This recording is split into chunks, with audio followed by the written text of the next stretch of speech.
صاحب رسالہ مکیہ نے رسالہ مکیہ کے مقدمے میں دو اہم باتیں بیان کی ہیں، اس کی تالیف تصنیف کی وجہ اور سبب کے اعتبار سے۔ انہوں نے کہا کہ یہ کتاب مرید صادق کے لیے غفلت سے باہر نکالنے کا سبب بنے گی۔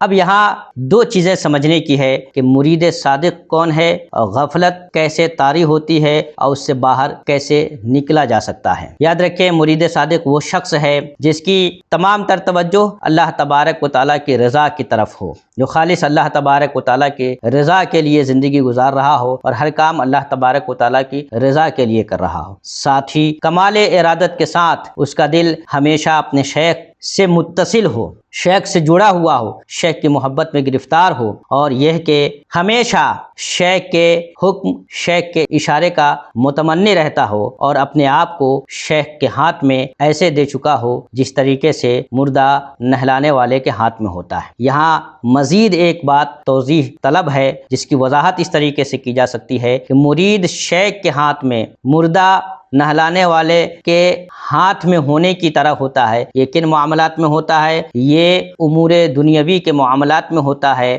یہ مستحبات کے معاملات میں ہوتا ہے۔ جہاں تک معاملہ فرائض کا ہے، قرآن کے محکم ارشادات کا ہے، سنت کے محکمات کا ہے، واجبات کا ہے، تو ایسے معاملات میں قرآن سب سے اول دلیل، پھر سنت جو سنت واجبہ ہے، اور اسی طریقے سے اجماع امت جس پہ امت کا اجماع قائم ہو چکا ہے۔ یہ مسائل وہ ہیں جس میں بندہ قرآن سنت اجماع کے احکام کا پابند ہوتا ہے۔ اس کے بعد جو معاملات دنیاوی ہیں یا فرائض و واجبات اور سنن سے نیچے آ کر کے مستحبات کا معاملہ ہے، تو یہاں ترجیحات کیا ہو سکتی ہیں؟ ان معاملات میں مرید شیخ کے ہاتھ میں ایسے ہی ہوتا ہے جس طریقے سے مردہ غسل دینے والے کے ہاتھ میں ہوتا ہے کہ غسل دینے والے مردے کو جس راہ لٹانا چاہے اس راہ لٹاتے ہیں۔ اسی طریقے سے معاملات کے معاملے میں مرشد کا حکم ہی مرید کے لیے سب کچھ ہے کہ مرشد جیسا حکم دے، شیخ جیسا حکم دے، مرید کے لیے ضروری ہے کہ وہ ویسا ہی کرے۔ یہ معاملات کے معاملے میں ہے اور مستحبات کے معاملے میں ہے۔ مثلا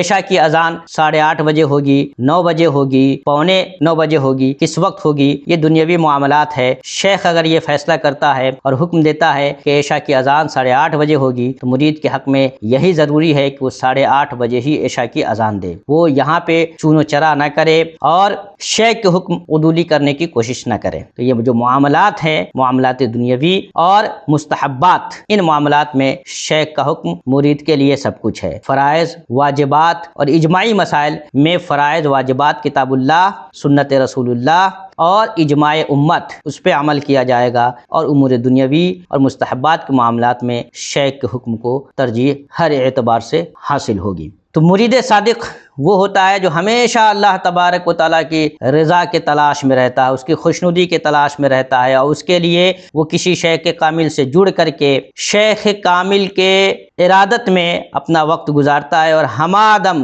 اسی کی طرف متوجہ رہتا ہے اور اس کے بتائے ہوئے روشنی میں اللہ کی معرفت کا راستہ طے کرتا ہے۔ ایسا شخص مرید صادق ہوتا ہے۔